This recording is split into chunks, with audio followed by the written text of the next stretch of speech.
participam ativamente, né?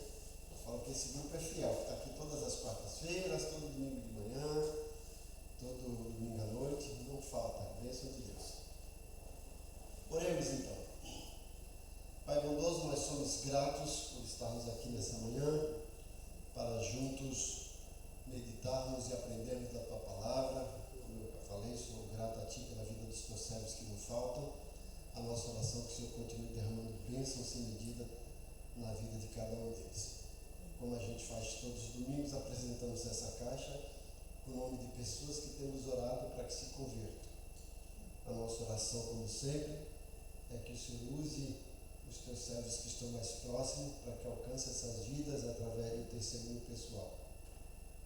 E que Teu Santo Espírito trabalhe nas mentes, corações, convencendo-os e convertendo-os para que realmente tenham certeza da vida eterna. Oramos também pela Escola Bíblica Dominical, que temos um período de aprendizado. Oramos pelo culto da noite, onde vamos celebrar e comemorar a ceia do Senhor. E que a Tua presença seja marcante nas nossas vidas. Nós oramos em nome de Jesus. Amém. Hoje, no final da Escola Dominical, nós teremos um bolo que o Bonifácio trouxe, comemoração do aniversário dele, que é amanhã. A Márcia fez um bolo, trouxe pra gente aí, depois a gente vai ali fora e come o bolo do Bonifácio. Não tem esperança. Bolo da esperança? Que pensa? Hoje o nosso estudo na primeira carta do apóstolo Paulo aos Coríntios abrange a ceia do Senhor, na segunda parte, que a semana passada nós tratamos do versículo 17 até o 22, onde Paulo fala sobre a preparação da ceia, o que estava acontecendo na igreja de Corinto, aquelas divergências, as confusões, naquilo que antecipava a celebração da ceia do Senhor, que era chamado banquete ágape. Hoje Paulo vai falar sobre a ceia propriamente dita, né? Sobre a ordenança, alguns cuidados, algumas orientações. Começa no versículo 23 do capítulo 11. A apostila está na página 58 da apostila aí, gente. Abram, né? Página 58 da apostila. E vamos ler aqui os versículos 23 a 26 para depois a gente explicar. Versículo 23 a 26 de 1 Coríntios 11. O apóstolo Paulo diz: pois recebi do Senhor o que também lhes entreguei, que o Senhor Jesus, na noite que foi traído, tomou o pão. 11:23, irmãos.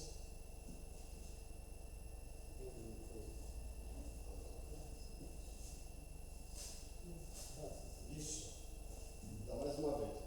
Pois recebi do Senhor o que também lhes entreguei, que o Senhor Jesus, na noite que foi traído, tomou o pão e, tendo dado graças, partiu e disse: isso é meu corpo que é dado em favor de vocês. Façam isso em memória de mim. Da mesma forma, depois da ceia, ele tomou o cálice e disse: este cálice é a nova aliança no meu sangue. Façam isso sempre que o beberem em memória de mim. Porque sempre que comerem desse pão e beberem desse cálice, vocês anunciam a morte do Senhor até que Ele venha. Hoje à noite nós faremos isso. Leremos esse texto e celebraremos a ceia do Senhor, certo? Então, aqui Paulo, como está na nossa apostila, passa a orientar os cristãos de Corinto quanto à maneira correta de celebrar a ceia do Senhor. E ele deixa bem claro alguns pormenores. Veja, ele está falando a maneira correta. Por quê? Existem maneiras erradas. E é o que estava acontecendo com a igreja de Corinto. E ele ainda fala que não é apenas de comemorar e não de participar, é celebrar. A ceia do Senhor é, antes de tudo, uma celebração. Nós vamos celebrar a nossa salvação, a nossa vida eterna. Vamos celebrar o nosso acesso que foi religado a Deus através do sacrifício de Jesus, certo? Então, é importante isso. Veja que, embora a gente use mais esse texto a respeito da ceia, existem outros textos bíblicos Mas esse é o texto mais completo que mostra que Jesus fez lá com os discípulos, mas ao mesmo tempo orienta como fazer. Então, por isso que a gente gosta sempre de ler 1 Coríntios 11, como eu digo, que é o texto mais claro, mais preciso a respeito da ceia do Senhor. Então, Paulo aqui deixa claro alguns pormenores. Primeiro, ele deixa bem claro que a ceia é uma ordenança do Senhor. Nós vemos aí algumas igrejas que falam a respeito de sacramento, né? 7 sacramentos. A Bíblia não usa o termo sacramento, né? Mas nós sabemos que Jesus deixou 2 ordenanças para a igreja para o seu povo, que é o batismo e a ceia, nessa ordem, né? Quem se converte deve buscar o batismo e, a vez batizado, vai participar da ceia do Senhor, celebrar como memorial. Então, Paulo está deixando claro aqui que a ceia é uma ordenança do Senhor. Ele fala, olha, eu recebi do Senhor. E depois ele fala, que também vos entreguei. Veja que ele sabia da ceia, provavelmente através do relato dos outros apóstolos, mas dá a entender aqui que o próprio Jesus orientou ele a respeito disso. Veja que Paulo é claro em algumas cartas, quando ele fala, ó, isso eu recebi do Senhor, ó, isso aqui não foi o Senhor que me falou, mas eu creio que é melhor vocês fazerem assim. Então Paulo deixa claro que ele recebeu essas orientações que ele iria passar para a igreja de Corinto, recebeu diretamente do Senhor. Então ele começa lá, eu recebi do Senhor, certo? Outro pormenor que Paulo coloca aqui é que a ceia tem um exemplo do próprio Senhor Jesus. Ele não apenas recebeu do Senhor, olha, eu quero, Jesus chegou para ele e falou assim, eu quero que você vá lá, oriente os crentes da igreja de Corinto a fazer assim, assim, assim. Mas Paulo deixa bem claro que além dele ter recebido essa orientação, e que essa orientação teve o exemplo do próprio Senhor Jesus. Ele diz aqui, ó, o Senhor Jesus na noite que foi traído. Então, a ceia foi realizada por Jesus. E o melhor exemplo é Jesus. Esse exemplo foi repetido pelos apóstolos, pela igreja. E agora Paulo fala, olha, o Senhor Jesus fez isso lá na noite que foi traído. Então, Jesus não apenas ensinou com palavras, mas também com exemplo. Jesus sempre gostava de dar exemplo. Então, além de ser uma ordenança, além de ter o próprio exemplo do Senhor, o terceiro pormenor nessa orientação de Paulo é que a ceia é um memorial. Ele diz no versículo 24 e 25, Jesus fala, façam isso em memória de mim. Certo? A ceia é um memorial. Quando nós vamos estudar teologia em alguns seminários, né, às vezes até mesmo na igreja, nós, quando vamos trabalhar a respeito da ceia, trabalhamos sobre o modelo em que a ceia é distribuída na igreja e também a parte teológica da ceia. Então nós temos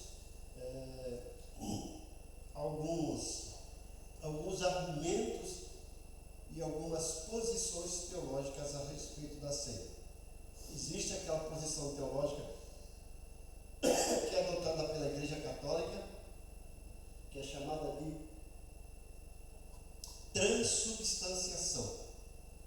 Eles dizem que a hóstia, né, e o cálice, o vinho, realmente são transformados no corpo de Cristo. Tá? E nós, biblicamente, não temos esse respaldo para dizer isso. Então, essa postura transubstanciação. Tem a outra que é a consubstanciação, dizendo que lá no cálice e no pão, é como se Jesus estivesse com o pão e com o sangue. Parecido com a transubstanciação, mas não é totalmente. É a transubstanciação que ele se transforma. E a consubstanciação que Jesus está com o pão e com o cálice. E existe a que nós acreditamos que está na Bíblia, que é um memorial. Jesus fala, façam isso em memória de mim. Então, O pão, que eu sempre gosto de esclarecer aqui na ceia, não sei se vocês lembram, né? E hoje eu vou repetir. O pão ali, o pão mesmo. O cálice a gente usa suco de uva. A gente vai orar e não vamos sofrer transformação nenhuma. Mas nós, quando olhamos para o pão e para o cálice, nós relembramos do sacrifício de Jesus, que ele ofereceu o seu corpo, verteu o seu sangue por nós. Então, é um memorial. E ele fala, façam isso todas as vezes em memória de mim. Em todas as vezes que a gente for cear, nós estamos relembrando do sacrifício de Jesus. É importante, né? A gente ter essa noção e ter esse conhecimento do que é ceia. É um memorial. Existe também uma posição teológica que alguns teólogos colocam, que fala sobre ceia mística, né? É que existe algum misticismo na ceia. Eu frequentei uma igreja que um pastor dizia que agora, ele não dizia que ia transformar, mas que o crente, quando ceasse, ia ficar mais espiritual, né? E podia até receber milagres participando da ceia. A gente não tem nenhuma orientação disso, né? Ele fala que é essa ceia mística. Inclusive, essas igrejas colocam culto de Santa Ceia. Já perceberam? Santa Ceia. A Bíblia não fala Santa Ceia. Não tem problema a gente chamar de Santa Ceia, mas a Bíblia só chama de ceia. Ceia do Senhor, né? Santos são aqueles que participam. E tudo que é de Deus é santo, né? E se a gente fosse usar isso, então a gente ia falar a Santa Bíblia, o Santo Culto, não é isso? A Santa Escola Dominical. A gente não precisa, porque tudo é santo. Mas essas igrejas colocam como Santa Ceia. Não tem problema nenhum, tá? Mas o correto, biblicamente, é a ceia do Senhor. Deu para entender, gente? Então, não agora vão sair daí dizendo assim, olha, o pastor está dizendo que essas igrejas que falam que é Santa Ceia estão todas erradas. Entenderam o que eu falei? Tá? Falei que biblicamente é a ceia do Senhor. Eles colocam ceia é colocar um adjetivo, tá? Não tem problema. Bom, além disso, outro pormenor que Paulo deixa bem claro aqui, já na página 59, é isso? É que a ceia é um anúncio da morte expiatória de Jesus. Veja que eu fiz questão de colocar isso. Eu não falo apenas que é um anúncio da morte de Jesus. Eu coloquei que é uma morte expiatória. Porque a morte de Jesus não foi uma morte comum. Ele morreu para expiar, para cobrir, para remover os nossos pecados. Então, quando nós estamos ceando, nós estamos anunciando para o mundo. E isso é outra coisa bem clara, gente. A gente anuncia para o mundo e quando a gente olha a carta de Efésios, nós estamos anunciando também lá no céu, para os poderes celestiais, principalmente para os demônios, que Jesus morreu por nós. E que nós agora fazemos parte do corpo de Cristo, que eles não têm mais poder sobre nós. Então é um anúncio. Veja que Paulo fala no versículo 26, né? Olha lá.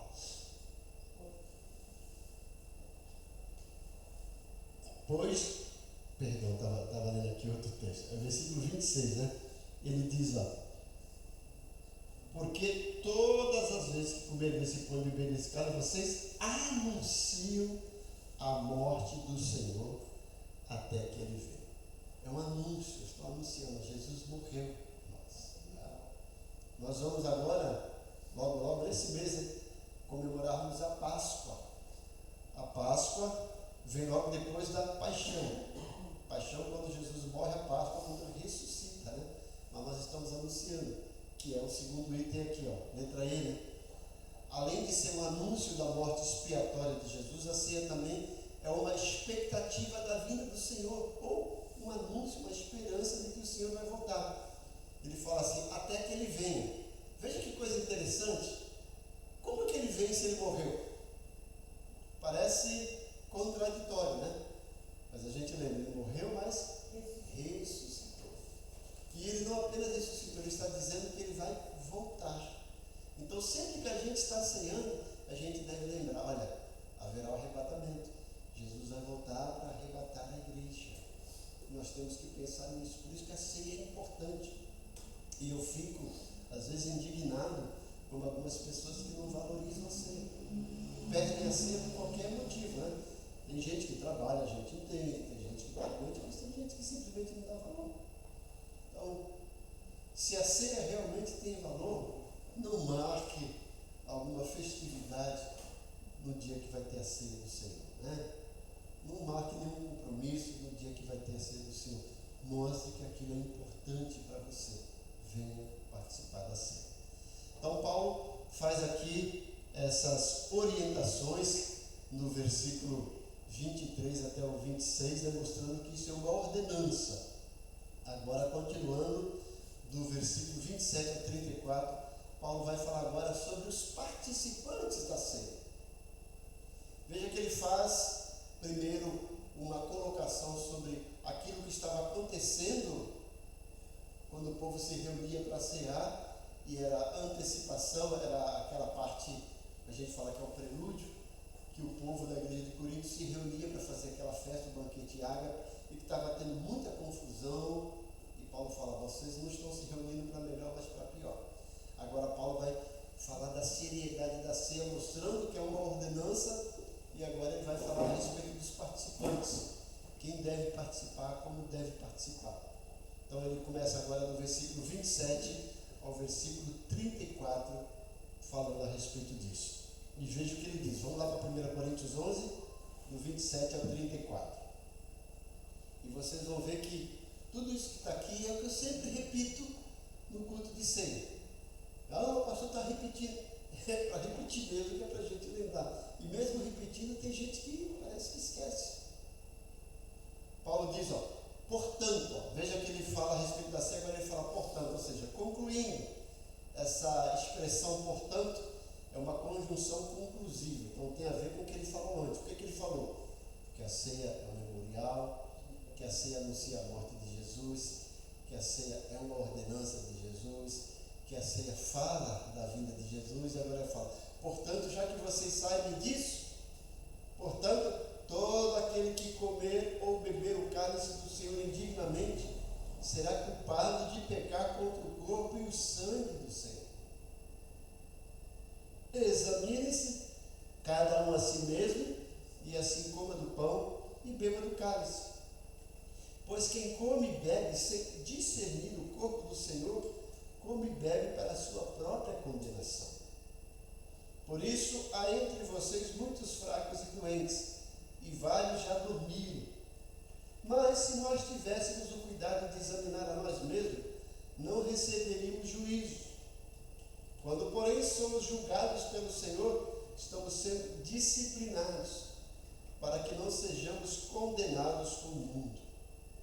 Portanto, meus irmãos, quando vocês se reunirem para comer, esperem uns pelos outros. Se alguém estiver com fome, come em casa, para que quando vocês se reunirem, isso não resulte em condenação.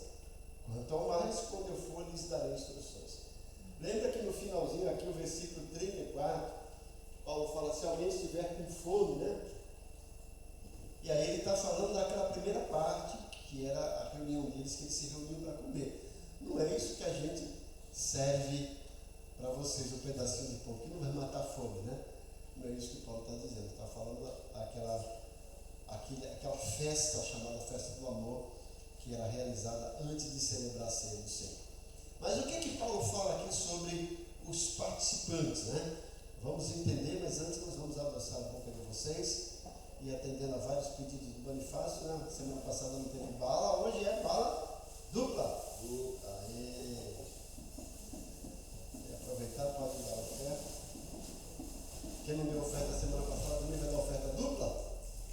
Opa, vamos pensar.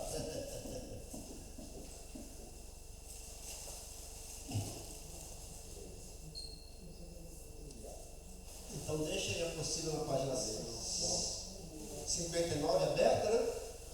E 1 Coríntios 11, do 27 a 34, para a gente trabalhar essa parte, aquilo que eu sempre explico no culto de ceia, certo? Que é o que nós teremos hoje à noite, culto de ceia. Então a gente está aprendendo agora e à noite a gente vai praticar, vai celebrar. Trouxe Olha aí, chocolate gente. pra mim, passa pra cá. Opa, Marcão que mandou? Marcão mandou aqui. Farinha, Páscoa pra gente, aí ó. Quando eu era criança pequena, não era lá no Barbacena, mas era no Jockey Club, os alunos levavam chocolate, ovo de Páscoa para os professores, tá? Pegaram a visão aí? Obrigado, João. Minha professora daí, ela falou, não pode ter 3 faltas, mas se tiver falta, nada com chocolatinho faz. Nós temos que aqui também fazer aqui um combinado aqui na igreja. Vocês vêm, ganham bala, né? E a gente vai fazer um combinado. Quem faltar na escola dominical, quando voltar tem que trazer um bombom. Amém. Vamos lá, gente. Primeiro Paulo fala no versículo 28 que deve haver um prévio autoexame. Olha o que ele diz no versículo 28. Examine-se cada um a si mesmo. Aí depois ele fala, e assim coma. Então, um prévio, um autoexame. E olha que coisa interessante. Não é para você examinar o próximo. Você vai se examinar. Paulo está escrevendo para crente.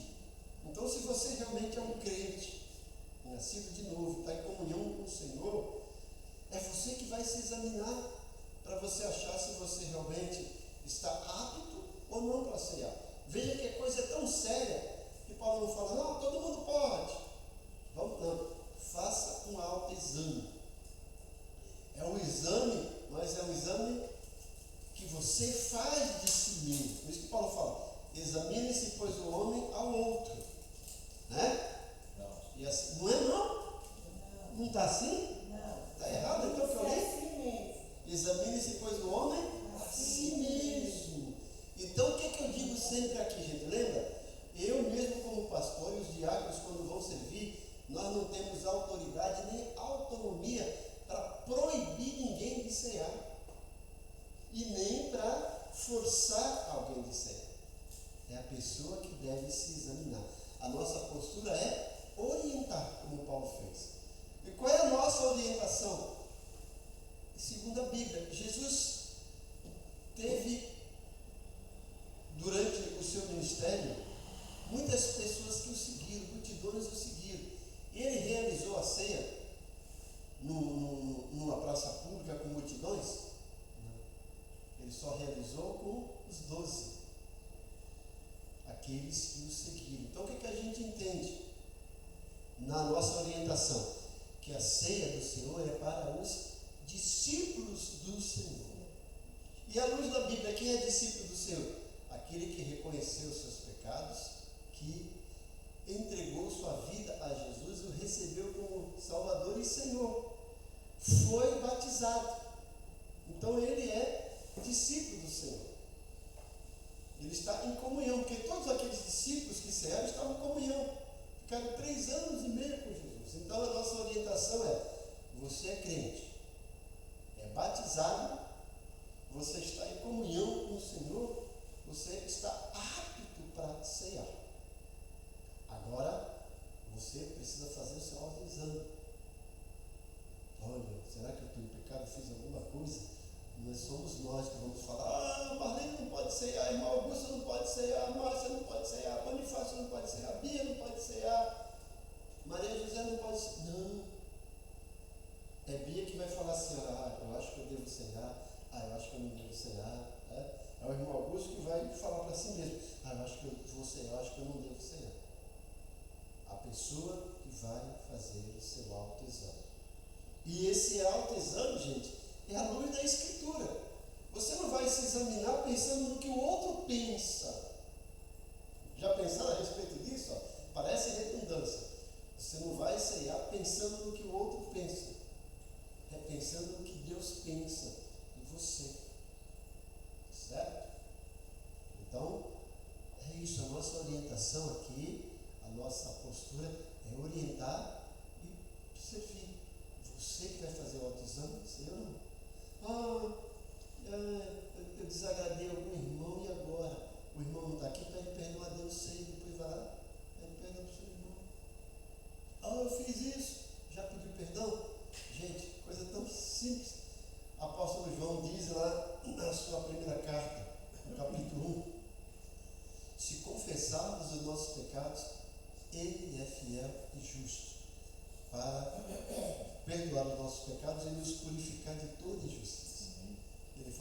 que o sangue de Jesus Cristo, seu Filho, nos purifica de todo pecado. Eu lembro que quando eu me converti, fazia parte de uma igreja, e eu ficava abismado com aquilo. Eu falei, meu Deus, como é que pode? Tinha culto de ceia. E no culto de ceia, antes eles faziam uma semana de oração para preparação da ceia. Eu falei, precisa disso? E no culto de ceia, aí eles começavam a alguém aqui que precisa pedir perdão, vem aqui à frente. Era uma fila, gente. Eu ficava olhando aquilo e falei, meu Deus, tem que esperar o culto da ceia para pedir perdão? Aí eu pensava assim, então se Jesus vir antes da ceia, todo mundo vai para o inferno. Não é isso, você pecou, vai lá e peça perdão para Deus na hora, não precisa esperar a ceia. Mas se na ceia você lembrar de alguma coisa que você, não teve tempo, peça perdão e pronto. Ceia tranquilo. Ok? Então Paulo deixa bem claro, examine-se, pois, o homem a si mesmo. Então veja que a ceia é algo tão sério que nós precisamos fazer um autoexame, não é simplesmente chegar e cear. Por isso que existem igrejas aí, a gente fala quando a gente vai ministrar ceia. Na questão de ministrar ceia, nós temos um tipo de ceia que a gente fala que é ultra restrita. O que é a ceia ultra restrita? São igrejas que só podem cear quem é membro daquela igreja local.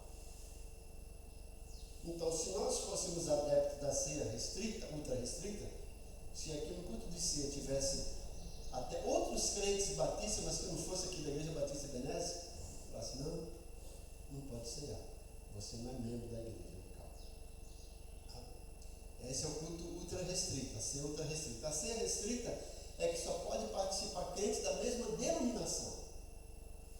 Então, mais uma vez, se nós fôssemos da ceia restrita e tivesse crente aqui da Assembleia de Deus, presbiteriana, de outra igreja, fala assim, vocês não são batistas, vocês não podem cear, só os batistas. A ceia livre, que a gente adota, que acredita que é o mais bíblico, é que todo crente, independente da igreja que ele congrega, ele pode e deve cear. Agora existe outro, que é aquela ceia ultra livre. Tem algumas igrejas, sabe? No dia da ceia, qualquer pessoa pode cear. Eu já sou contra, né? Não é qualquer pessoa. Tem que ser crente e que tem que fazer o autoexame. Veja que Paulo disse, examine-se, pois, o homem. Então a coisa é séria. Tá? Então eu acredito, pelo que eu estudo da Bíblia, pelo que a gente coloca aqui, que a melhor maneira é a ceia livre. E a gente orienta um pouco. Então Paulo fala que precisa fazer esse autoexame, versículo 28. Depois Paulo fala também que existe um perigo de você participar indignamente. Há o perigo de participar indignamente. Versículo 27, quando ele diz, portanto, todo aquele que comer o pão ou o cálice do Senhor indignamente será culpado de pecar contra o corpo e o sangue do Senhor. Olha, você cear indignamente. Mas aí a culpa não é de quem serviu, é de quem tomou. Foi orientado, você sabe, e você vai lá, mesmo assim, se sente indigno, mas toma. Não tem problema. Tá? Há esse perigo que Paulo orienta aqui. Outro perigo que Paulo mostra está no versículo 29. Perigo de participar sem discernir. Uma é você participar indignamente, outra é você participar sem discernir. Sei qualquer coisa não vale nada, né? É só uma fachada, é só uma ilustração. É o que diz o versículo 29. Pois quem come e bebe sem discernir o corpo do Senhor. Então veja que aquilo ali, gente, não é simplesmente, embora seja um pedaço de pão e um cálice, não é simplesmente um pedaço de pão e cálice. Existe por trás disso o que a gente chama de um ritual, uma cerimônia que nós estamos relembrando de Jesus. Então é algo sério a ceia do Senhor. E a gente precisa discernir isso, não achar que é uma simples comemoração, uma simples celebração. Depois Paulo fala que além desse perigo de participar indignamente e o perigo de participar sem discernir, aqueles que são negligentes. Versículo 30. Olha lá. Por isso há entre vocês muitos fracos e doentes, e vários já dormiram. Aqui dormir, né, no sentido de morrer. Havia na igreja de Corinto, porque havia toda essa confusão, não discerniam, isso não é nada, mesmo sendo orientado, havia essas consequências. E a gente não tem que ficar com medo aqui do perigo, mas nós temos que entender, isso é uma coisa séria. E é tão simples, gente, se você leva a vida cristã a sério, se você leva Deus a sério, chega lá assim, tranquilo, tá? Porque o seu autoexame já está lá pronto, né, constantemente. Mas aquele crente que não leva a sério o compromisso com a palavra do Senhor, dá mau testemunho, não frequenta a igreja, a gente fica pensando, né? O que esse cara quer da vida? O cara está perdendo tempo. As coisas de Deus são sérias. E há por trás disso algo que é envolvido. Quando eu estou levando a sério as coisas de Deus, ou seja, eu estou anulando tudo isso, dizendo, ó, Jesus morreu em vão. Porque pode tudo, eu posso fazer tudo. Não é assim, gente. Então, o crente tem que ter a sua vida séria, ele viver. Eu falo que o cristianismo é simples, é você cumprir o que a Bíblia manda. E o que a Bíblia manda não é algo assim que é impossível de fazer. O que a Bíblia recomenda são coisas que são bem para nós, para a nossa vida. Se Deus pede para não faça isso, Ele orienta, né? Não faça porque Ele sabe que aquilo vai ser mal para a gente. Quando Deus fala assim, faça isso, faça porque Ele sabe que aquilo vai ser bom para a gente. Nós é que ficamos, né, nesse vício, às vezes alimentando a nossa natureza pecaminosa, não alimentando o nosso homem espiritual que nasceu de novo, e a gente vive nesse altos e baixos, nessa inconstância. Né? Então o crente está lá, né? Eu falo que tem crente que parece que é gangorra, né? Ou é montanha-russa. Ele está, oh glória, daqui a pouco, misericórdia. Ele está assim, glória e misericórdia. Né? O crente tem que levar uma vida normal, levar o evangelho a sério. Isso vai ser bom para você, na sua família, para a sua autoimagem, para o seu crescimento pessoal, para o seu crescimento profissional, porque você vai valorizar o seu trabalho, vai valorizar o seu empregador, as pessoas que estão ao seu lado. Isso vai ser bom na sua escola, na sua igreja, onde você estiver com os seus vizinhos. Ele vai falar, nossa, essa pessoa é diferente, vale a pena, né? Olha, isso. Eu estava com a minha esposa fazendo compra na quinta-feira, aí encontrei uma pessoa que eu estava dando conselho, pastor, e abraçou minha esposa e falou assim, esse aqui fazia diferença no conselho tutelar, agora aquilo lá virou uma terra. Como é bom ouvir isso, né, gente? Porque por isso que a Bíblia fala que nós somos sal da terra e luz do mundo. A gente tem que fazer diferença com a nossa vida. Os puritanos lá no século XVI para o século XVII, eles tinham um momento assim de oração e eles tinham um alvo que era ter uma igreja pura, oravam bastante e eles tinham uma frase que isso me chamou a atenção. A frase deles é o seguinte: o que tu és troveja tão alto que não consigo ouvir o que tu dizes. O que tu és troveja tão alto que não consigo ouvir o que tu dizes. Ou seja, a nossa vida, a nossa voz é a nossa vida. Alguém já disse que exemplo é o idioma que todos entendem. Dê exemplo do cristão. E aí você não vai ter problema na hora da ceia, na hora das outras ordenanças. Né? Leve a palavra de Deus a sério, leve Deus a sério. E as pessoas vão olhar para você com outros olhos. Né? E, mas tem muitos que vão até se afastar do mundo. Gente, Jesus mesmo disse, né? Que nós temos que fazer diferença. Se o diabo estiver contente com você, é porque você está errado. A verdade incomoda a mentira. A luz incomoda as trevas. Né? O certo incomoda o errado. Então, causa disso nós vamos ter até perseguição. Mas é importante que a gente vai estar com a consciência tranquila e estar fazendo a vontade de Deus. Certo? Então Paulo fala sobre as consequências para o negligente. Ele fala que tudo isso... Fala, João. Uma pergunta. A gente está aí na frente, a gente vê aqueles que estão participando da seita e custódio. Mas, tipo assim, a pessoa que não está participando da ceia, ele às vezes coloca coisa na cabeça dela, né? Para ela não participar mesmo, né? Isso. E daí acaba fazendo com que seja digno de estar participando da ceia. Mas ela não deveria procurar, tipo assim, naquela época, as pessoas, quando estavam em pecado, eles procuravam o sacerdote, né? E o sacerdote orientava eles ali, né? Para eles poderem participar daquele momento ali, né? Hoje em dia também não poderia ser o mesmo, assim, a pessoa está passando por uma situação, né? Está passando por um momento difícil ali na vida dele. Mas todo mês ele acaba não participando da ceia, porque a vida ali ele faz com que a vida é um pecado e não consegue participar, né?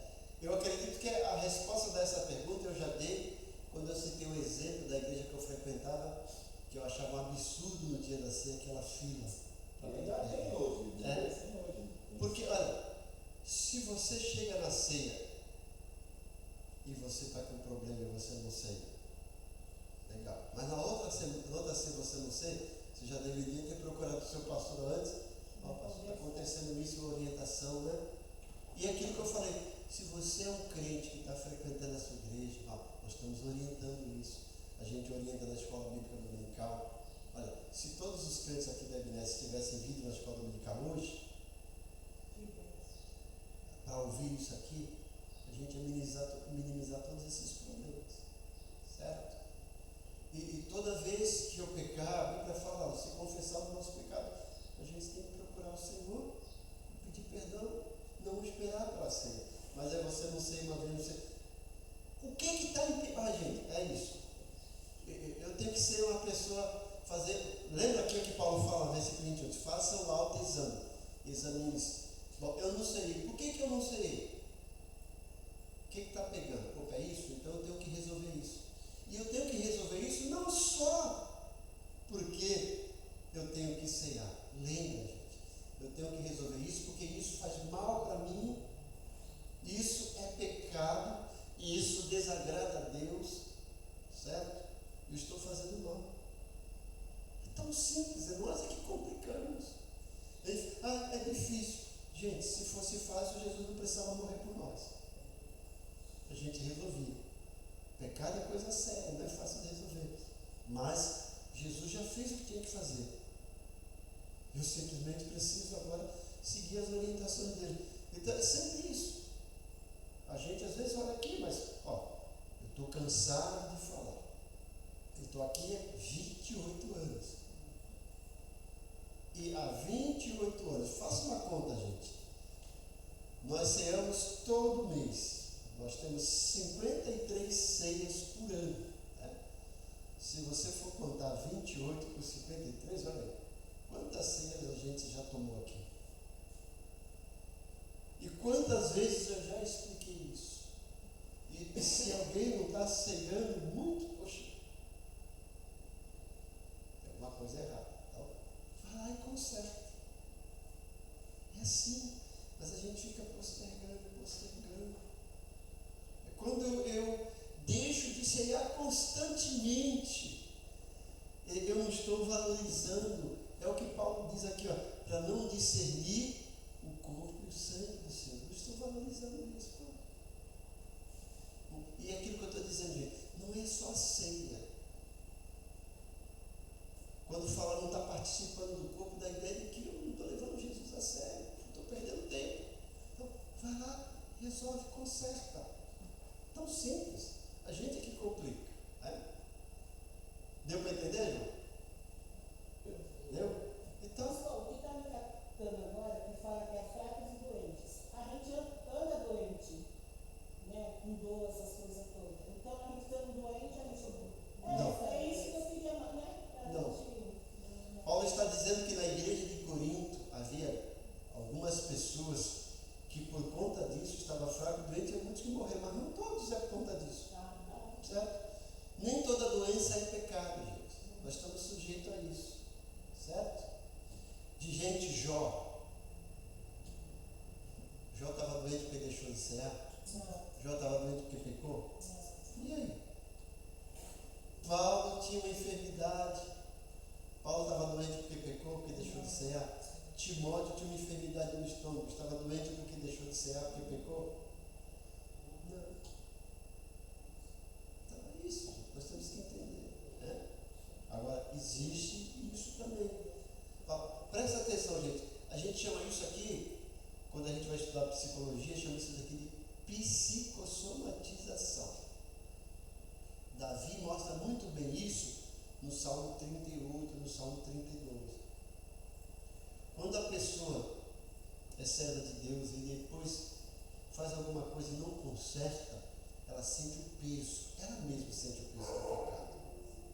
Veja que Davi vai dizer no Salmo 82, enquanto eu calei o meu pecado, eu envelheci de tão cansado, porque tua mão pesava sobre mim. Ele estava sentindo que como se Deus estivesse assim, ó, jogando ele para baixo com aquela mão pesada. Mas porque o sentimento de culpa.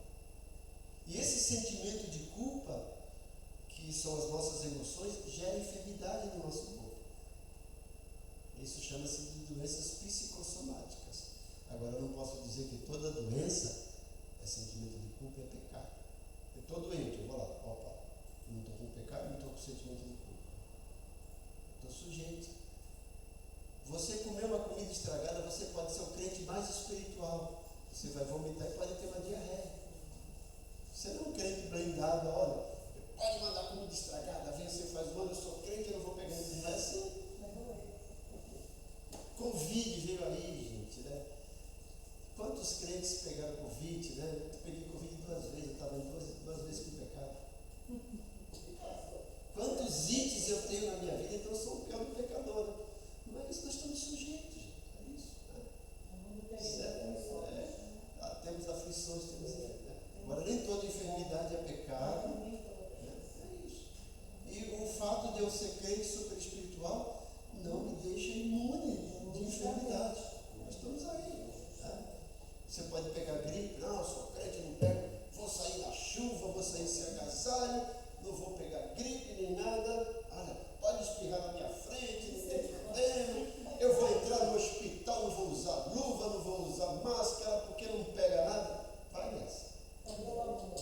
Pastor, tem pessoas que culpam Deus porque acontece alguma coisa. Eu fico indignada com isso. Aconteceu algo comigo muito grave, um exemplo. Ah, mas eu sou fiel, eu sou dizimista, eu estou desde criança na igreja. Eu fico revoltada com esse tipo de gente. Ó, essa pessoa tem que se converter de novo. Porque se estás no mundo, tereis aflições. Eu tive, tem bom ânimo e você vencerá.